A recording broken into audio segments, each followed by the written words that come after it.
Hello,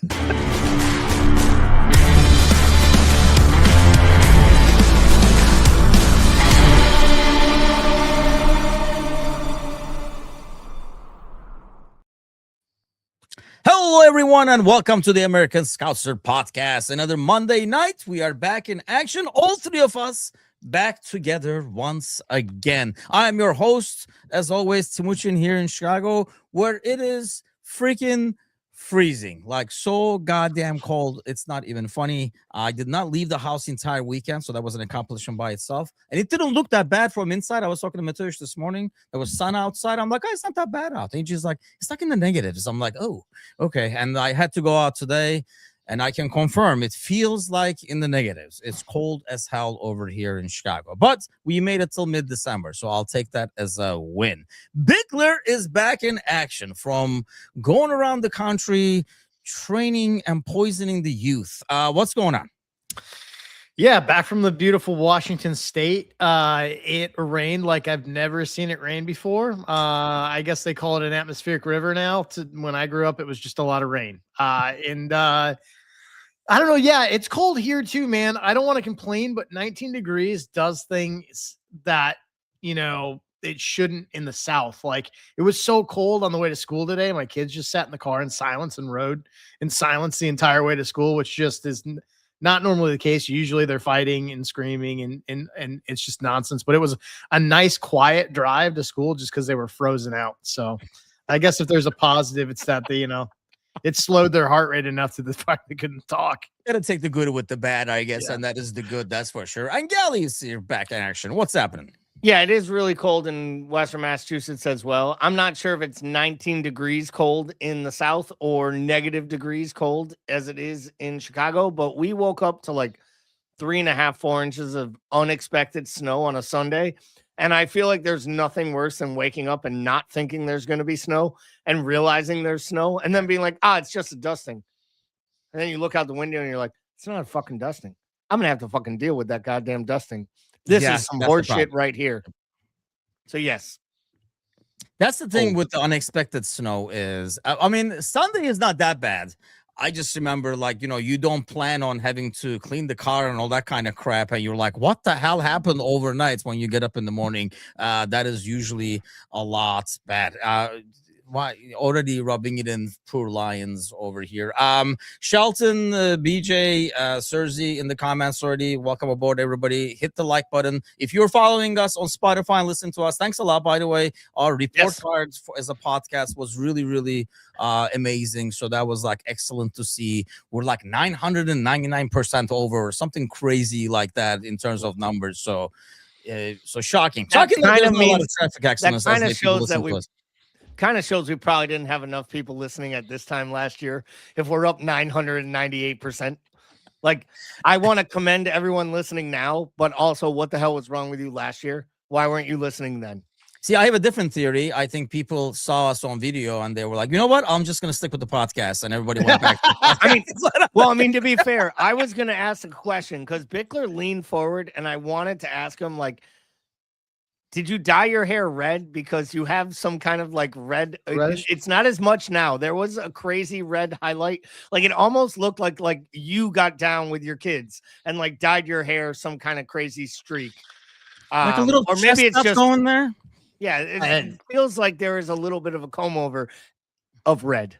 I didn't do anything different. I'm just way overdue for a haircut. That's all. As it grows longer, it gets redder. Somehow. It's big. I don't know. It's like radioactive over there. Or it's the lights, one or the other. But either way, I get more Scottish the longer it gets. I don't know. Okay, let's do this. We haven't done this in a while. BJ did send this in. BJ is actually in the chat right now, and he's going through like a procedure tomorrow. So our best wishes, positive vibes, all that kind of stuff going to him, and negative vibes and trivia coming to you guys. Okay, here we go. Let me read this and then answer Bickler's questions as we go. This is the 34th season for the Premier League. 6 clubs, including us, have played in all 34 seasons. There are 3 clubs who played 30 or more league seasons, including this one, and they've gotten relegated at least once. Name Wait, what? these 3 clubs. Get who So- have the fuck played out of here. for the Yeah. So like, what's the point in naming? Is it 6 basically clubs? the Like, question? Give me the 3 teams that are in the league right now that have been relegated. that have been, well, not only relegated, but have been in the Premier League more than 30 seasons in total. Okay. Out of the 34. Correct. Bickler, would Question. you like to take a gander and take a guess? Yeah. Let me just figure out what teams are in this league. Give me a second. God. See, everybody's excited West about Ham. trivia.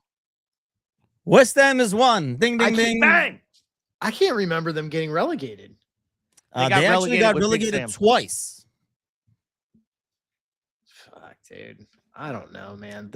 I'm trying to look up. Gally just- is fondling his microphone again, so the microphone does not like. That's harassment, man. What are you doing over there? Okay. Who's been relegated out of this group that's come back and played a lot? Fuck, dude. I don't know.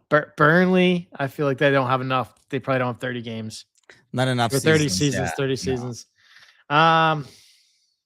That's the thing. All these ones that I can remember getting relegated are ones that have been yo-yoing in and out.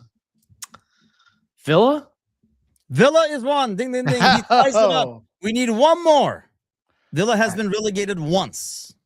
Villa was relegated once and West Ham twice, maybe. I don't remember. Is it once or twice? West Ham is twice. Yeah, we lost. I got you for a so little bit over excited. there. I got so excited by my West Ham answer. I knocked the cable out and thought I disconnected. And I started reconnecting the microphone down here, and it was just this fucking cable. Dude, the problem with guessing next is if we're wrong, like it'd be really nice to have it in essentially 4 guesses. Come on. This is just a pride thing at this point. You want to Leeds? go get?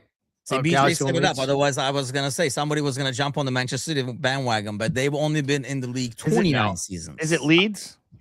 No. Here we go, Bickler. Bring it home. Bring it home. Okay, we're just gonna volley back and forth. Is it Fulham? No, jeez, you guys are falling back. It's like watching a tennis match over here. And Gally, Newcastle?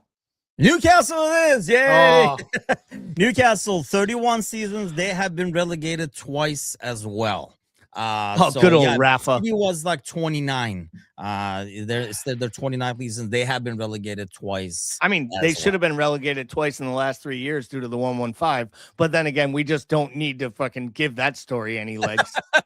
Yeah, I mean that's totally just disappeared, right? Like nobody's even like talking about it anymore. Kind of like disappeared. But let's talk about our boys. This time last week when we were here, we were talking, Gally. Things for most people looked rather dire. We tried to find some positives and stuff like that. And lo and behold, 2 wins, 2 clean sheets.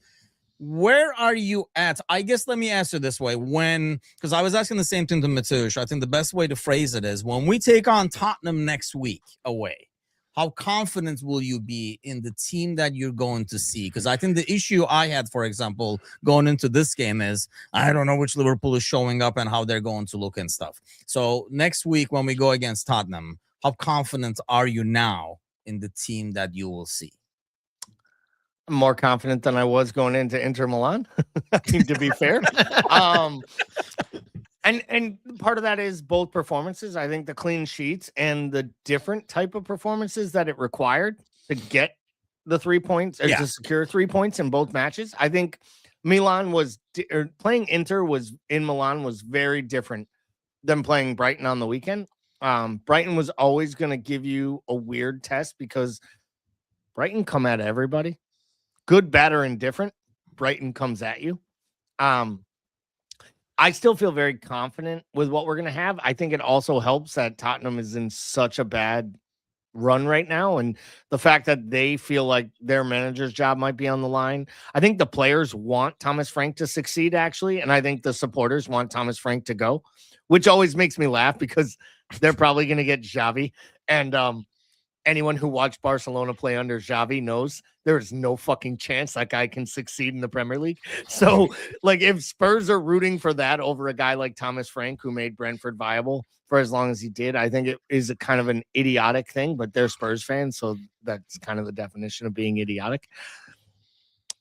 I'm ready for a good performance. I'm ready for improvements each step of the way because I feel like we're getting incrementally better. And I'm sure we'll talk about some of the guys who put in the really good performances this week. But I think the shape, the formation, and more than anything, I think you can see a real collective buy-in amongst the entire squad to support the coach, manager, whatever you want to call them, and more importantly, each other through this tough time. And I think that was the most eye-opening thing for me, especially from the weekend, was how well they played together, and they seemed like they were picking each other up on the pitch. And I don't think we've seen that over the last 6 weeks when it got really, really ugly at the club. Of course, it's always easier when you have the lead, and you have the lead like in the, well, at the time, record setting for this season. But, even then, I felt like, yes, you're right. There was more of a less shaky, I guess, less worried, less panicky overall. Even in the second half, when we were giving away like really scoring opportunities for them, it did not seem as panicky. Bickler, you were out of action last week, so obviously, like, you have the Leeds game and stuff and the Sunderland game and stuff. We never heard that about from your aspect, but what do you make of like what you saw this weekend?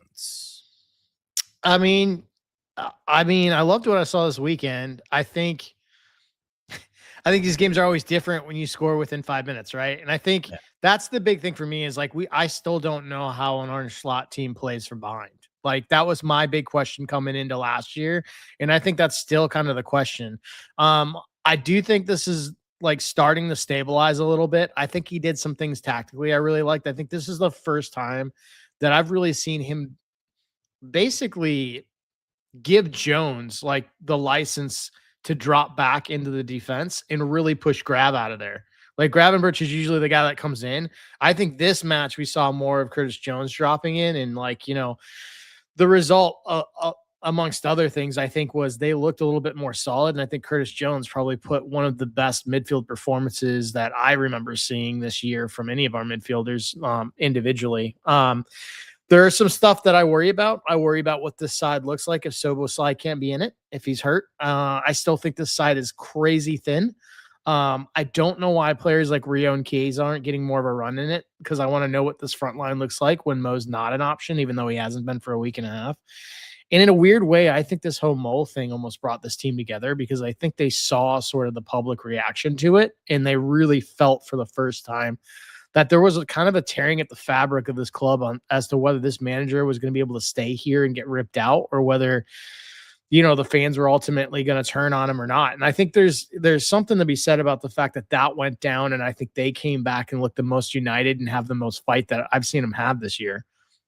Yeah, we kind of talked about it last week, Gally, and then we said like it kind of like backfired. If the goal was to kind of like make, if the goal like was to fire like a him, line in the sands, it was kind of like backfired. Maybe this was like a scheme that he had all along, just to support Slot in the background. Oh, yes, that's exactly it. That was absolutely what it was. He was like, you know what? For the first time, for the third time in 8 years, I'm going to talk to the media, and I'm just going to absolutely drag the SOB on the other side of the table, because I want him to do well. Him up, just to lift him up, just to build him up. So we'll get to Mo, because I do want to talk about, like, obviously he's going to go into the AFCON now, and I'm sure like he'll still be coming up every time, even though he's not playing, he'll still come up. But I want to go back to what Bickler is saying, because the biggest fear I have as I watch games, me being me, looking for things to worry about in the background. Even when I do like what I see, my thought was, going back to what Bickler is saying in terms of being thin, and you could see it towards the end, Gally, as we started getting tired legs. We're watching with Angel. We're like, yeah, we really should sub. But I was like, but I don't even know who can come in and do the same job of that midfield, which requires a very specific kind of player to do what they're doing. And for the front line, I guess my thought is, okay, there's nobody available, right? Even Kesa came in, so that tells you everything you need to know. But like, even if Gakpo was available, like, where would he come in the spot? Like, where are some of these guys going to be able to find themselves a position to play in? I mean, Gakpo is part of the front. If we are playing a front two with this narrow setup that it seems like he's leaning towards, and I don't believe he's leaning towards it for the long term. I think he's leaning towards it for the immediate to get people in and get minutes. And let's be real, he wanted to get Mo out of the lineup because we all challenged him to do something drastic. He did something drastic and everyone lost their fucking mind. And all we did was get results out of it, which I love. But I think Gakpo fits in as your third or fourth attacker in the front four. Like, if you're playing a front two, he's 3 or 4 in that. Maybe he can play the left side at midfield position if you can get him to do the job. Like, if we're playing a diamond, you could play him on the left. You could play Chiesa if you needed to on the right. You could play Frimpong on the right. Hell, we saw him play Kirkez on the left of that midfield position, like playing ahead of Robertson, and then you saw Robertson jump ahead of Kirkez for a bit. So, everyone talks about the depth. We knew the depth was going to be an issue. We spent on quality. We didn't replace all the players we sold, but they were able to spend on the quality because they actually sold players that made them uncomfortable. I hear all the time, it's time for clubs to get uncomfortable. Sometimes you have to get uncomfortable. They got uncomfortable. They sold young players that the coach didn't rate. Diaz was a huge loss, but the money is unturned downable. I don't think that's a word, but I just did. That is not a word, I don't think. But it is now on this podcast. Trust me, there's been there's no Department of Education. You can do whatever you want, buddy. I'm going to make it really clear. Worse things have been said and will be said on this podcast that are much less factual. But Diaz was a monster loss. I don't think the coach wanted him to leave. I think he understood why he had to leave for the price that they got, and they were always going to make that deal. And by the way, they're going to make that deal 3 more times.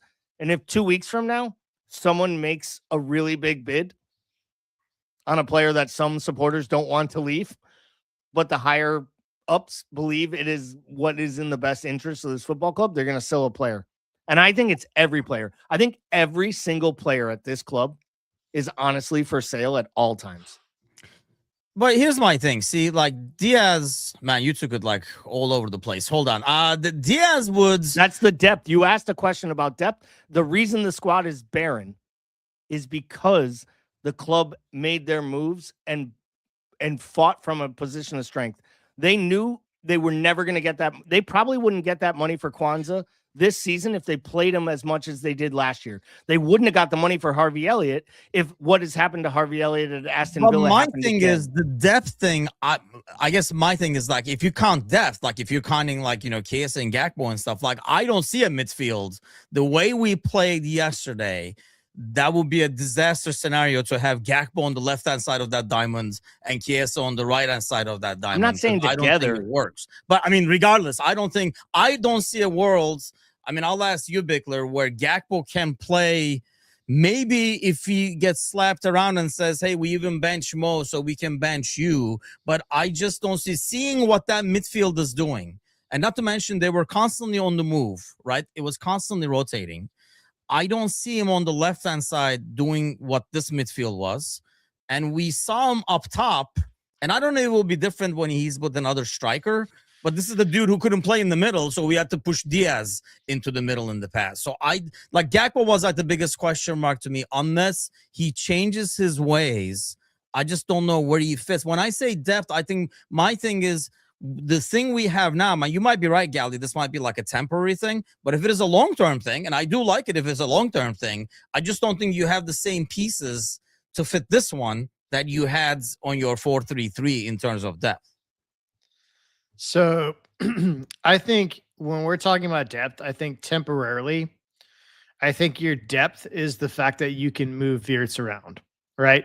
Yeah. I think long-term, though, everybody talked about how Wirtz would come in and displace Szoboszlai out of this lineup. And I was adamant that I thought if anyone was going to be out of this lineup, it'd be Maka. And I think what the long-term play here is that Wirtz really replaces Gakpo. Like that's Gakpo is the odd man out in this situation, in my opinion, because whether he's in the left side of the midfield or he's in the front three, the places that Wirtz likes to take up on the pitch are typically places where Gakpo turns inward with the ball. And it becomes an issue of spacing. And you can see it when they're out there. It just kind of clusters and you can see players running into spaces that they normally would be able to run into just because the spacing is so off. So I think from the short term, like you almost have Wirtz as this like luxury piece that you can move around and like account for some of these like problems with the depth. But I think long-term, man, I think like Gakpo just doesn't make sense from a tactical standpoint. I don't think he does what this manager really wants to do. And I don't think, I think you can't really, in my opinion, you can't have him and Wirtz in the same lineup. And I think ultimately that's problematic.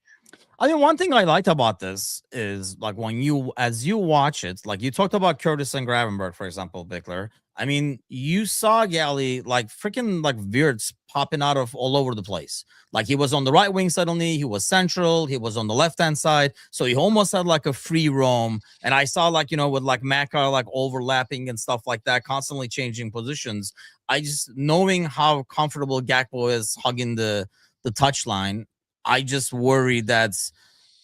Do you think he can work in the front too? Because like I said, I just don't see a world in the midfield thing. Well, do you think he can work along with like Isak or like Ekitika, for example? You say he hugs the touchline, but all I ever hear is everyone complaining about him cutting in on his right-hand side and not taking it wide and not actually playing wide. Like he waits for the ball on the sideline and cuts it in and cracks the shot. He does wait for the ball on the sideline. Listen, 2 years ago, I got slated on this podcast during Jurgen Klopp's era because he decided to start Gakpo in the midfield in an 8 position on the left-hand side against Chelsea. And you guys told me he was absolutely instrumental to everything we do. And I know it's a different manager. And then he's the best player to play through the middle. This manager clearly likes him out left. And I know people in the chat are all excited because people are slagging off Gakpo. Over the last 18 months, he has the second most goal involvements of any player at the club, assists and goals to Mo Salah. Like, it's unbelievable he gets overlooked for that. And I'm someone who's always been a detractor. I still don't know he's good enough. We need a PFF for football, like for international football, because I feel like Gakpo is one of those things where like the box score looks great, but all the intangible shit is like non-existent. You were the one who was killing me for all the intangibles he did and everything he brought to the game. I argued he walked on the pitch and looked disinterested. To be fair, almost quit. To be fair, I believe this was in the 2-week span where he looked like the second coming of Bobby Firmino in the middle. Yes, because we were like, hey, we got Bobby. He just told him. Here's he hoodwinked me.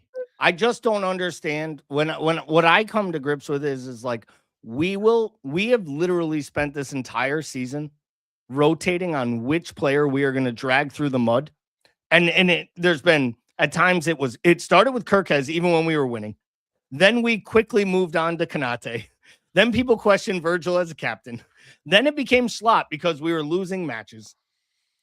And I mean, to be honest, even Saidu can't even drag Jones anymore because people are recognizing the greatness. We're leaving. Just shut the pod down. But in all seriousness, and in some ways now I do literally Bickler just disappeared. In some ways now it's almost like we've gotten to this point where they're like, who will we find now? What will be next? Like it just feels and now it's kind of it's now finding him, Gally. It's just a matter of like how he fits in this right now. What we just played over the last 2 games. I don't think Gakpo's terrible. I don't think he does, but I'll be honest. I don't see how he fits. I'll be dead honest with you. In a best case scenario, if Mo Salah is playing like the normal Mo Salah, and Bickler will speak to this because he was very poignant about this in our Discord chats yesterday. If Mo Salah plays like normal Mo Salah, let's be real, he doesn't fit in this system either. No, he doesn't. He decided yesterday to be somebody else to prove a message and send a message. And we'll see if we ever see it again, we'll talk about that later. This is the problem. This system works for the 2 guys up front and for the 4 midfielders we have. The problem is we have to buy another center forward that fits into that mold, if not 2. And we probably have to buy 2 more midfielders, unless you consider that maybe this iteration of this setup is what they envision Frimpong is. That Frimpong plays in front of, literally plays as the right-handed midfielding attacker or midfielder, right-sided midfielder in front of Bradley or in front of Joe Gomez. And he's the one giving you the pace and the power down the sides. I said Chiesa might be able to do the job, and I don't really believe it. I just saw his energy and his work rate on the right-hand side, and I saw him run past Mo Salah 2 or 3 times in the final 10 minutes of that match, made me think, maybe this setup might give Chiesa an opportunity to be one of your subs. And maybe it means Harvey Elliott could be a sub playing in that right-sided midfield position that Klopp liked to play him in. We're going to a whole new world, one that isn't built around wide players in our front three. And that probably means Mo Salah and Cody Gakpo's time is limited at the club. And we'll see if that happens. But I'm not really worried about Cody Gakpo at this point because everyone in our chat and half of our Discord has wanted him off the pitch for a month and a half.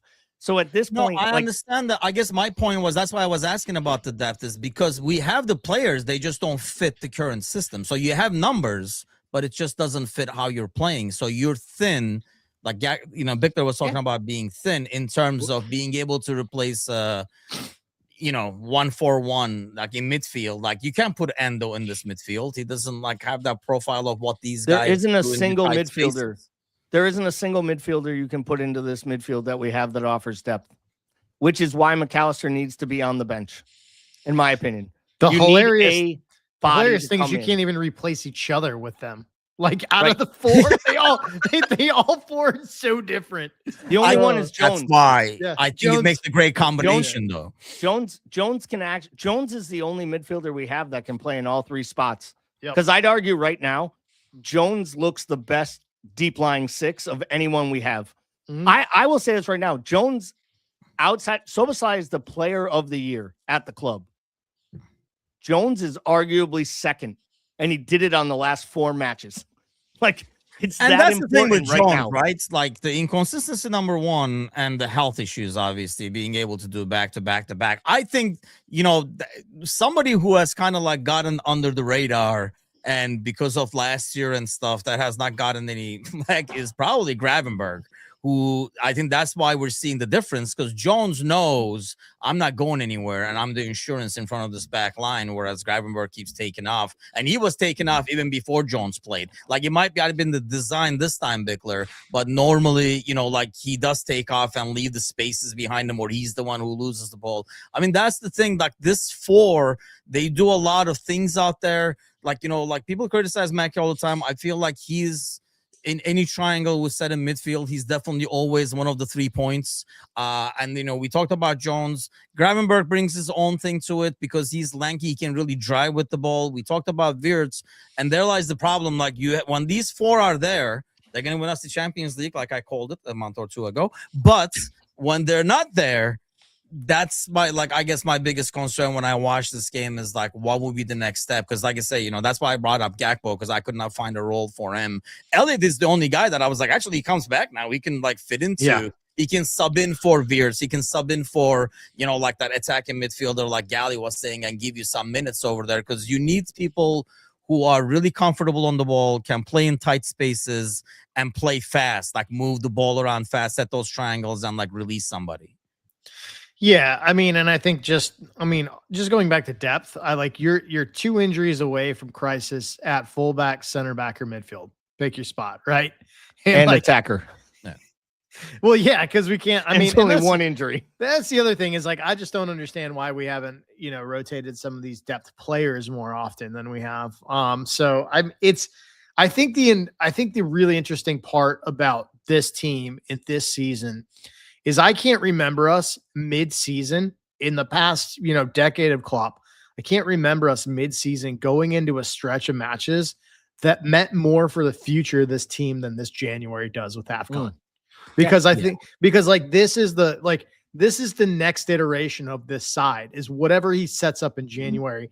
And I think there's so many revolving pieces that are really important here that we haven't even really like discussed because people have been out with injury. Like, I think that this is really going to hinge on like, can Chiesa play a part in this, and what is it? And what is Frimpong actually? What is the future of him in this 11?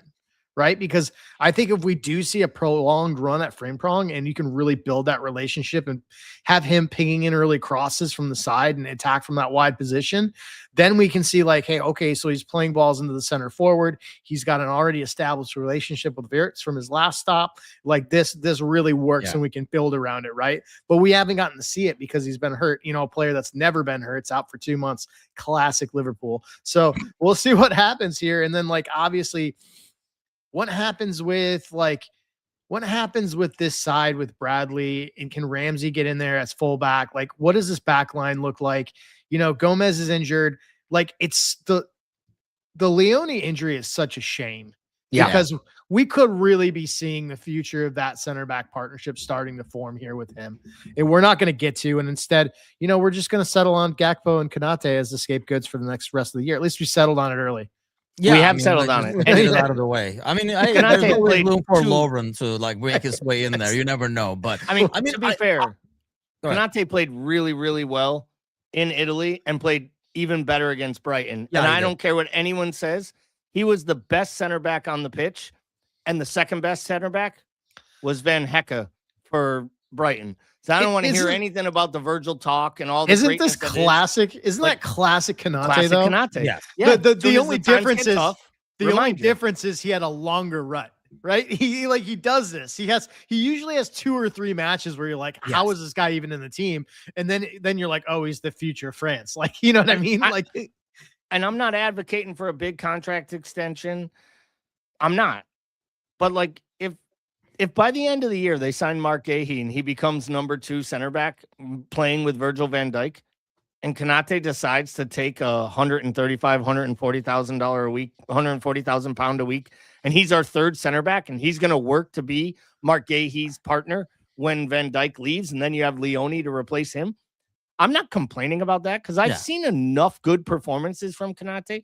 The problem is always what Bickler claimed 5+ years ago, which was he was the future of Liverpool Football Club. And we'll never let him forget those comments. It looked like it at the time. To be fair to Bickler. Every once in a while, I really knock it out of the park. I don't know. I mean, I felt like he played well. The only thing that scares the hell out of me with Konate is, and he had a scare this game too, is sometimes he's a red card waiting to happen. He tries to do his Matip impression. The ball gets away from him. And man, like in today's game, you can't be lunging like that. And he keeps sliding over and over. Yeah. That slide he did in midfield, and I saw him take the guy out. And my favorite part is he always gets up and just looks at the ref like, what, me? Yeah. Me? Like, you're the biggest jamoke on the pitch. And like you just ran 100 yards and cleared a guy out, and you wonder why the ref's looking at you like, and then he runs away. Like, if I don't make eye contact, they won't give me a yellow card. He just runs away. Like, you can get it, and you can get away with that at my size, but when you're 6'4", 250, it looks a little different. Like, I don't know, like looking at Frimpong though, I think that's when I was watching the game against Inter, I was like, man, if on the right hand side, mind you, Gomez played a great game. But instead of Gomez, because that's not Gomez's game, if there was a guy like Frimpong with pace on the right-hand side, or even Bradley, but Frimpong is much more dangerous because they were isolating and they were okay and content with keeping one guy in front of Gomez. You're not going to be able to do that with Frimpong because he's going to keep running by you night and day, or he's going to come inside because he doesn't mind coming inside.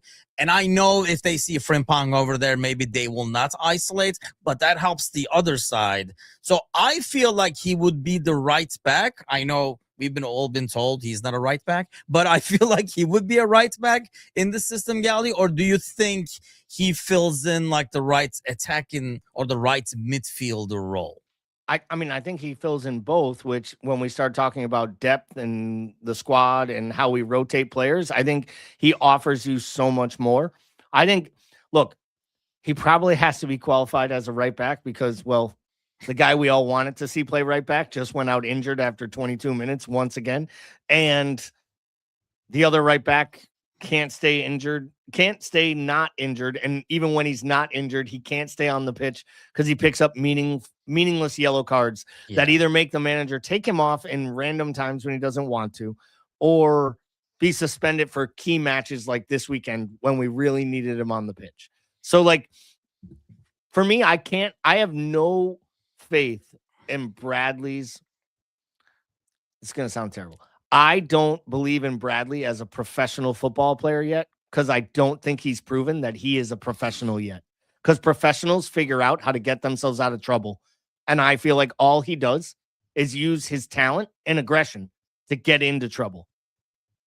Yeah, I think part of that, Bickler, is the style. By the way, when we talk about styles and stuff, can freaking Kirkes stop sliding, for God's sakes? Like, are we really going to slide? I was like, Kirkes get off the arguably, goddamn ground! Like, he's sliding unnecessarily night and day. It's like freaking Van Bissaka all over again on the left hand side. I'm like, God damn, man. But anyway, going back to Brad, I had to get that out of the system because I was watching and I was like, stop sliding. Second best performance he's had yet in a Liverpool uniform. He was arguably the third best player on the pitch, in my opinion, outside of Ekitike. And no, I mean, Soboslai. I'm not saying he was so good, but that's an accident waiting to happen night and day. Because when you slide like that, you are immediately out of position. He absolutely made it quite a few times. He did, but he also covered Virgil 3 different times, and twice that would have been goals that were scored. And he picked up the captain. I'm not saying he played poorly, but I mean, talking about, you're talking about Bradley, getting certain things out of his game. Freaking Kirkes has to get that out of his game, because that is, that's why Van Bissaka is not, didn't go up, because there is like, if you're constantly sliding, first of all, it's shows that you're kind of like left late or behind the play. He's more doing it almost like to have like an oomph factor, Bickler, it feels like, when he does those tackles. And it's great when you get the ball, but there are times where he just almost like gambles with that slide and it puts him out of position. And I feel like Bradley is the same way. Part of his style is playing the way he is, a little bit rash. For a guy who's played, for his age, he's played a lot of minutes. It's just a matter of, I don't know, like over time, you get that out of your game. I worry for both of them, I would add, that when you take something like that out of their game to have them more mature or more professional, like Gally said, lose a step. You're going to lose a lot of actually what they do. Yeah, I think it's interesting because I think there's similar play styles with different like attributes. Like I think Kirkes is more offensive minded and Bradley's more defense first, but I think they both have a tendency to be physical in a way that we love when it comes off, but can be like sort of high risk, low reward, and can get you burned if they miss, right?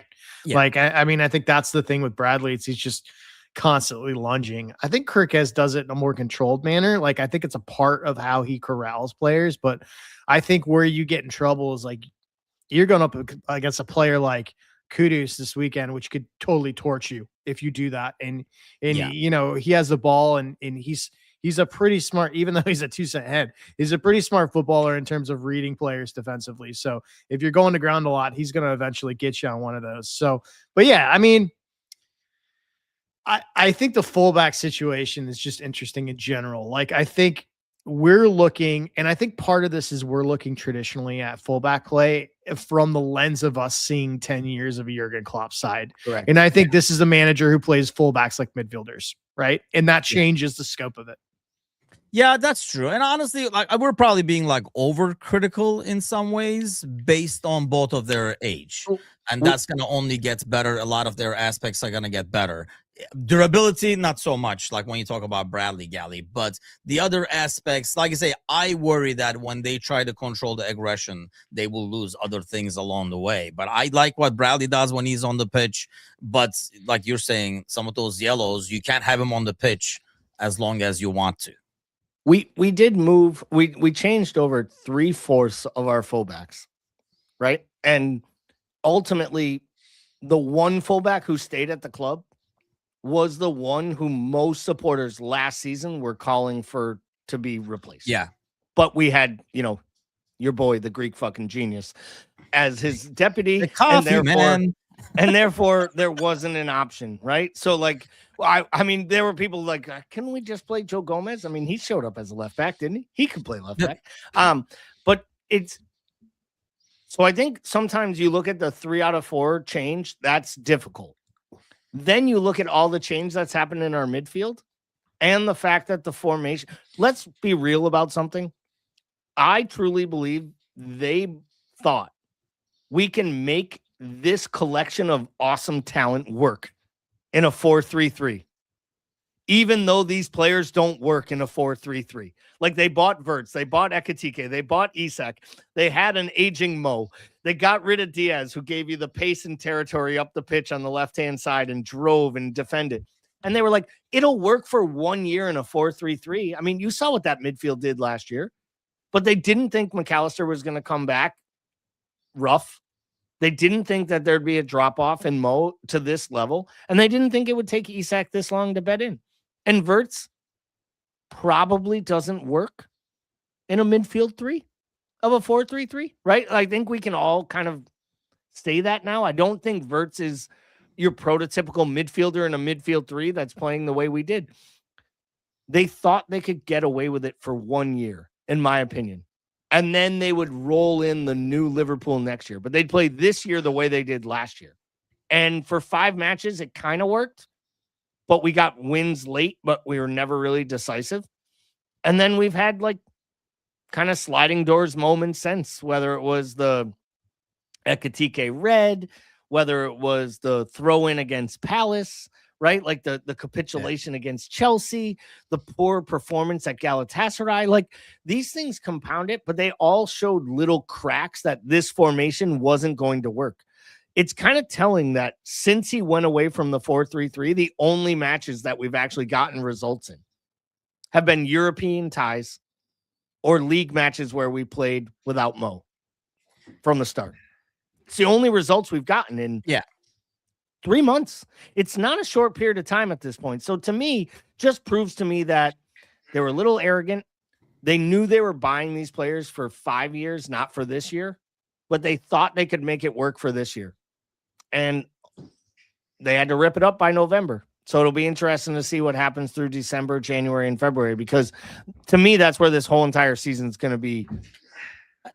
The next 2 months is where we'll know what this side's going to be for the rest of 25, 26. And also where I think we're going to be to start 26, 27.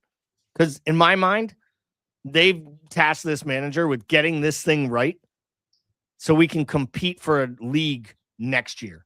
Like, get it right now so next year works. Because if not, there's probably not a next year for the manager. I mean, I guess that's the question, Bickler, is, you know, when you see this over there, is it like I'm torn in between, is this what he basically envisions down the road, a post-Mo? We kind of like talked about this, right? We would try this during AFCON, but we assumed things would go great until then. This was going to be like a trial during AFCON, like where Mo would go. We pretty much made the lineup that went out, you know, the last few games over there in terms of like how they would line up. We were like, this will be the future, you know, Ekitike, Isak up front and stuff like the Inter Milan lineup. But so we're kind of like doing this now. Is it because they said, hey, we're going to have to go back to the lab and work on that more later, but we got to stop the bleeding? This is the best way to stop the bleeding. So do you think this is the long-term moving forward where we're having issues finding, you know, we were talking earlier, you know, finding spots for Gakpo and Chiesa or whoever, right? Or like they're going to change the players to keep this system, or this is a temporarily, let's stop the bleeding. This gets the most out of what we have right now. And then as we work on the kinks on the other system, will eventually go somewhere in probably in between is what I'm guessing. I think everything that's been done in the last 2 months has been done as almost like an emergency triage. Like, how do you stop the bleeding? How do you get this team stabilized? I think everything that has been done tactically and from a lineup perspective has been done with that in mind. And I think the big thing is that this side has never seen Mo out of it for a prolonged period with Frimpong in it. And I think that's the whole crux of this, in my opinion. I think when we see that, I think that's going to give you a better idea of what he wants to set up and do tactically. We said this last year. This is a manager that doesn't have the fullbacks he wants in the system, right? And like, I still kind of think that's the case. Like, outside of Kirkez, like, I think we still don't really know who he wants his right back to be. It better. Well, he wants Hakimi, but so does every other club in the world. Yeah. Well, it should better not be Soboslai, I was always going to say. But these backs, in terms of that, I mean, here's another deal. We're kind of like criticizing the backs and stuff. They're constantly playing with different people and different systems in front of them as well. Yeah. So there is no way to have those partnerships we had. We talk about people talk about oh, Mo misses Trent and stuff like that. And, Mo might be just missing a right back. That's always there. It's the probably same guy misses that you Jordan can be on the Anderson more same than page. Trent. Yeah, well, probably that too. But I mean, on the left hand side, the Mane and Robertson thing. There was a quote that we got out from. I was watching, like Mane talk about, their relationship with Robertson. I think we have not had time or the consistency to be able to establish that. So, which is unfair, kind of on Kirkez, and unfair on the right hand side as well. For right hand side, we haven't had the right back. The guys in front of him have been there. The right back is not there to form the relationship. That's why it's felt like the last couple of matches has seemed like the left-hand side has actually worked a little better, because I thought that Verts, Jones, and specifically Kirkez have created some partnerships. They've gotten the ball out, and some of it's just Jones. And I mean, we've been hard on him at times. We've loved him at times and gotten killed by. I'm just waiting for Dara to show up and be like, still not good enough. Yeah. He was, someone's gonna jump in any moment. It's Curtis Jones might have gave you one of the best midfield performances we've seen, literally since like peak Gerrard. And I'm not comparing him to Steven Gerrard, but he looked like Steven Gerrard, because at every moment when a Liverpool match required Steven Gerrard to grab it by the scruff of the neck, he did. And I feel like what Jones is doing now is he's literally saying to Arne Slot, like, you got a problem? I'll fix it. Give me the ball. Give it to me. We all talk about how he doesn't release the ball enough, but I feel like he's starting to learn how to use that. And I'm not talking about Cruyff turns in your own box up to nothing. Okay. That's fucking ludicrous. Get that shit out your game, young man. But I'm talking about in that first 5 minutes of the match, when there were a couple helter-skelter moments and he comes deep and he gives Kirkez a person. He gives everyone a platform. There isn't a single player on the pitch that shows for his teammates more in tough spots when they're in tough spots than Curtis Jones. And I feel like every time you say, like, he says, give me more responsibility, he actually takes it on and manifests it into something bigger. And, we all joke about him. He was the immature kid who wouldn't grow up. You saw all the nightclub images and him in his crazy outfits with the crazy jeans and all the the training kit jumpers he would show up to in the club. Him and Origi just doing walk-offs. I think last year he had the baby. I think he's grown up a lot. Like, I think he's actually matured. He's 24, 25 now. Like, I think he's coming into his own, and he's recognizing, like, he is first choice. And I know you think McAllister played well yesterday. I would argue he was probably the 9th or 10th best player on the pitch for Liverpool.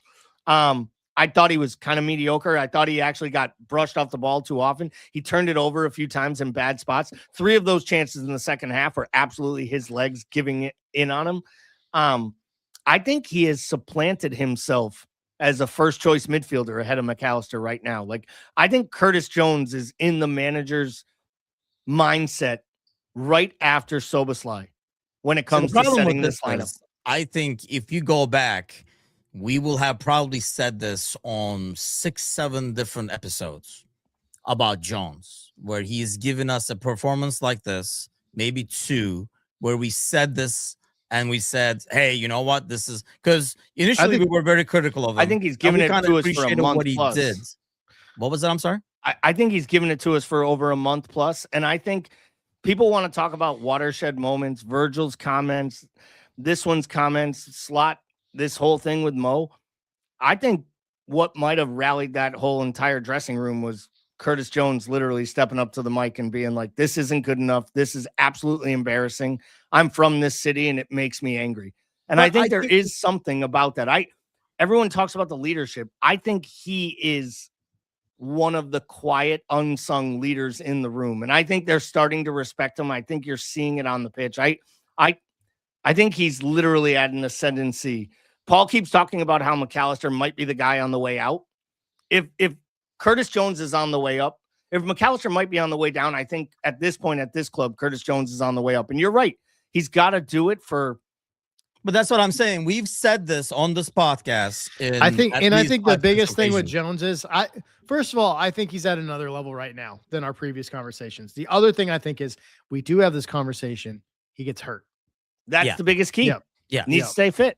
Yeah. And then when he comes back, there's a time between he goes back to the Curtis that we want to see. And that's, I guess, my thing with Curtis is, and then, we're talking about the dribbling in the back. I think he's a great player when he's releasing it. I think, he has that. What I like about Mecca is, and I've always called him almost like a point guard. Sometimes he knows when to release it early, like a one-touch pass going out wide. But sometimes he knows when to recycle it and kind of like, nope, we're gonna settle in over there. I feel like I see that a lot from Jones, but at times I think, you see that it's like he goes back sometimes to the old Jones, but it's a maturity process. I think as he keeps going and getting better, he's probably a key part because he can do, we were talking about earlier, he can kind of do all these different roles that we talk about. Hey, we don't have like a replacements kind of a deal because he can go into those different spots, whether it's defensively, whether it's attacking, slightly left-sided. So you can shift him around, and we know manager kind of likes that. I just worry that there are games where, or there are moments where we said this, and then 2-3 games later, either he gets hurt or we go back to the hanging onto the ball too long Jones, which is not really over the last year or two. That really has probably been the only, aside from like being healthy, I think that we've had for him. The new wrinkle that he has in his game that I really like is traditionally it was holding onto the ball long in a static space, right? But like what this team a lot of times gets into this like pattern of doing is recycling the ball without progressing it, right? Like, so we're passing along the back, we're passing sideways, we're recycling possession, but we're not really progressing it. This new wrinkle that he has that I really like is that like when we're in that rut, he's carrying the ball into the space that basically requires a defender to come in and occupy so that he opens up the guy that you can progress to. And like, that's what this team needs sometimes is it needs somebody to actually run at somebody, right? And to some degree, that's what you lost with Diaz. And we're getting it with Jones in the midfield right now. And I think that's one of the things that like, when you watch this last weekend's performance, I think not only was he just a conductor, like in an almost like a point guard way, but he was actually taking the ball in occupying in moving the ball forward into positions that required defenders to shift in a way that opened up other players. And I think he's getting smarter. I think the biggest thing is, that's a great point, by the way, because he does do it a lot and uses that space to kind of like open up everything instead of just passing him back and then running to that space. Right. My thing is he's gotten a lot smarter in terms of when to do that, because there were times where he would try to do that and it would kind of like backfire. I think he's getting smarter in terms of when to do that. So I mean, go ahead. The decision making comes with like stop wearing ripped jeans that you bought that were already ripped. You wear ripped jeans, man. Where's your fish when we need him? Deli has gone full boomer on this episode. I don't think you can.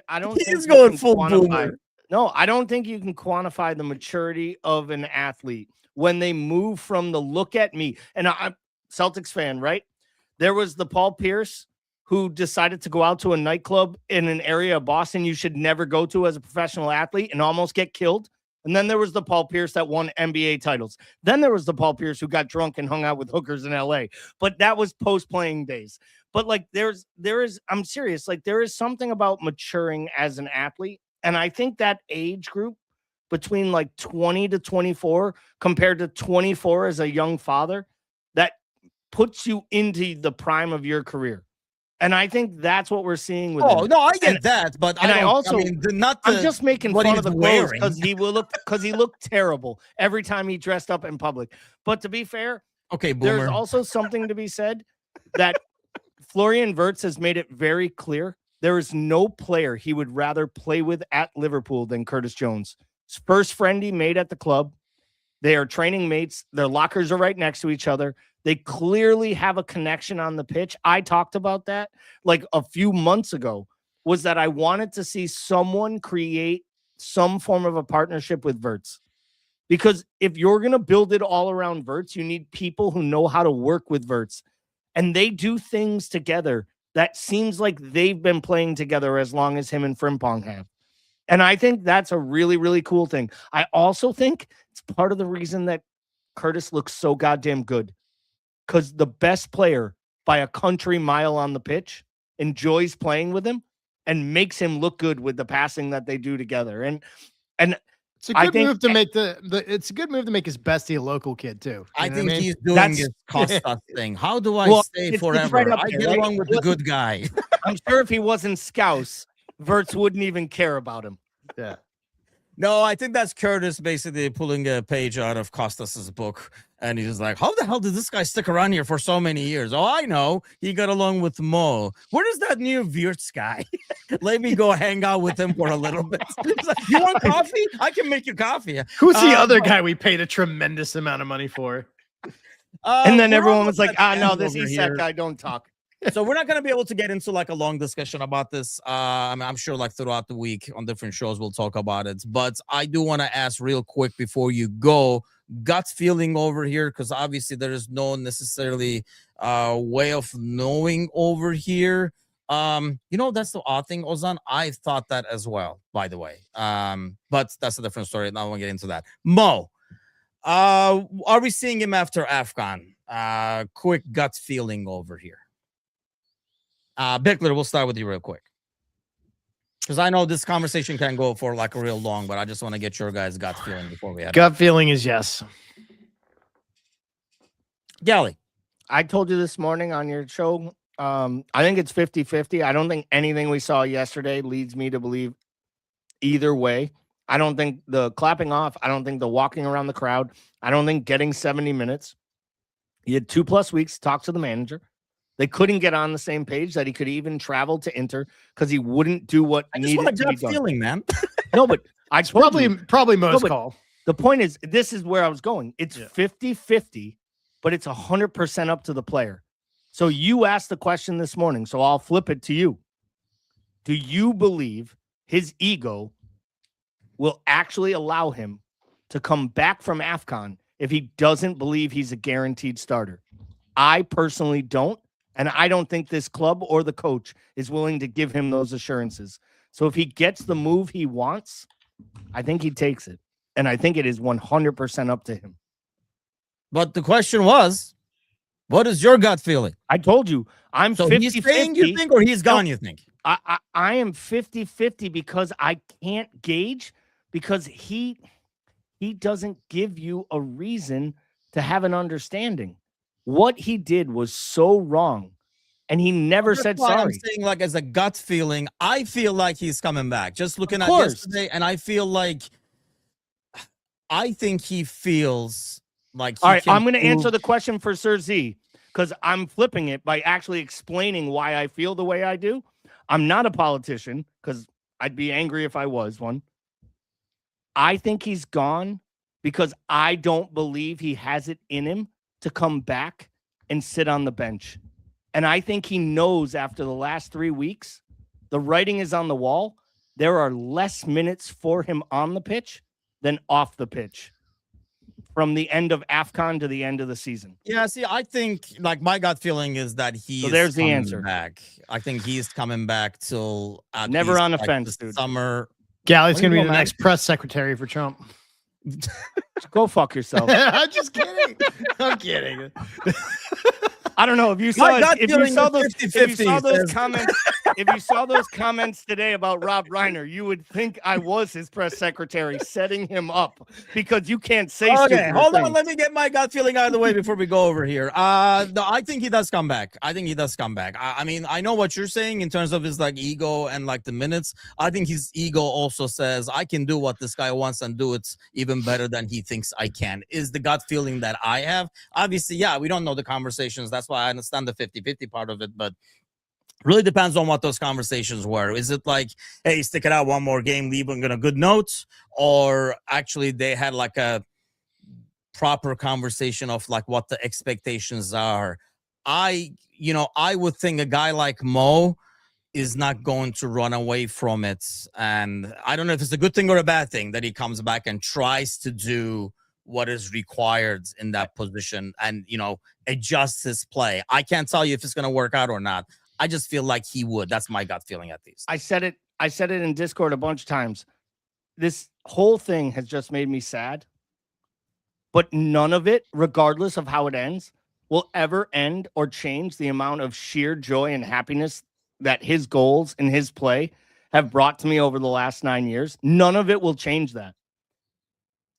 But the mindset of him holding this club or these people hostage, and don't kid yourself for a second, if the coach has told the leadership and the people in the front office and in management that his intention is not to play him, don't think for a second they're going to stop a sale from happening instead of paying a guy $400,000 a week to basically be Chiesa. Yeah. Because there is a world. I didn't want to open up this whole can of worms. There's a world where he's 10 to 15 minutes.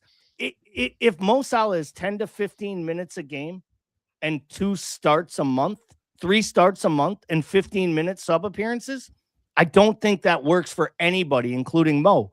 And I think he's smart enough to know that. And I think he wants to play football. He's made that very clear. So it'll be really interesting to see what happens. But they need another attacker in this window. I know we'll talk about it next week because we got plenty of time for transfers, but they need something because we talked about it tonight. They are squad barren. So they have to get some players, especially if they're going to keep playing this formation. And I think who they go after will kind of like show us what we were talking about earlier. Like, is this like a temporary stop the bleeding or like a long-term thing? Because we'll need to see who they're signing to fit in over there. But before we go, and you can't be 50-50 on this, give me a score on the Spurs game. Gally. 3-0. Really? Damn. I like that. It's not even going to be close. Honestly, they're a shell. They're a shambles. When you say something like that, I get scared more. Bickler, what is your prediction? When I actually was going to go with 3-0 too. But I'll do a slot special. I was going to go with the slot special too. I would love a 3-0 where it's a lot more comfortable, but yeah, 3 clean sheets in a row. That would be great. The biggest thing is and I forgot to mention this, was I was watching this, especially because it's a new setup. I kind of like the fact that we have 2 full weeks where they actually practice. Yeah. And I think that will only improve things and improve what we're doing. I already like what I see, but I think as we work on it more and actually are able to work on it in practice, not just like, tape study and stuff like that, it might only get better. But here's to it. So hopefully we'll continue the streak, keep winning, come back to our winning ways over here. But hey, thanks a lot as always, the entire chat, regardless of how much shit you guys gave Gally. That's actually appreciated and encouraged, if nothing else. But it's only Sir Z. It's only Sir Z. So why are you thinking that fucker? Just kidding. Love you, brother. But have a great week, everybody, and we'll see you guys soon. Take care.